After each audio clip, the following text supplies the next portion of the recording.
The Black Kraken is a technological horror. The submersible is driven by an unholy sentience that controls its metal tentacles. The metallic craft is capable of firing conventional shot as well as torpedoes and mines. To understand how this is possible, one must understand its sole crew member, Captain Tordrek Hackhart. Captain Hackhart, despite his mastery of submersible ironcraft, was always second best to his guild brother and fellow master engineer Redbrock Gunnarsson, whom we learned about in part 1 of our Dreadfleet video series. This envy would eat at Tordrek until, through his own actions, he was exiled from the dwarven coastal city of Barakvar. There are rumors he sought solace in the black port of the Chaos Dwarves of Zugulzar, that they showed him how to bind a demon to his vessel.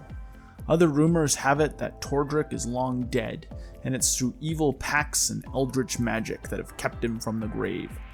It's also possible he has given the last of his soul in a bargain with the vampire count of the Dreadfleet in exchange for revenge on his nemesis, Redbrock, to prove once and for all that he's the true master engineer of the seas.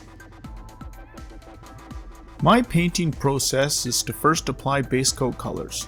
This may take a couple coats depending on the condition and value of the paint I'm applying over the black undercoat. After everything is painted, I apply washes or stains and establish the shadows.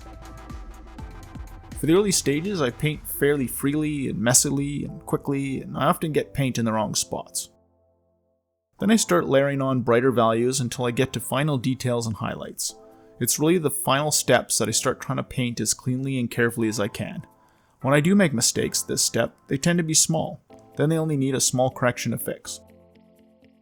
I want to show you that you don't have to have a perfectly steady hand and slowly, meticulously paint the model to end up with a good result. Painting is a process, and things won't necessarily look good until you're near the end of that process. Yeah, so I had a lot of fun painting this ship. It was pretty easy. It was a bunch of... the black is easy, just throw in some gray highlights on the edges. It had a lot of metal. The metal is always fun to just paint and wash.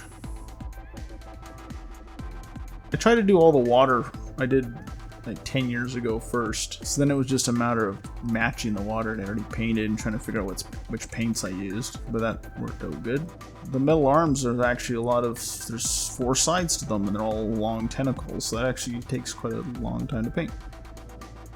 And I think it'll be fun to play. It has this submersible attack. It can go underwater. One of the missions just has like you're fighting a few ships against this craft, so that tells me it's probably fairly strong if you're gonna have a mission fighting multiple ships just against that one. But maybe it's just really out of balance and you have a terrible game. I don't know.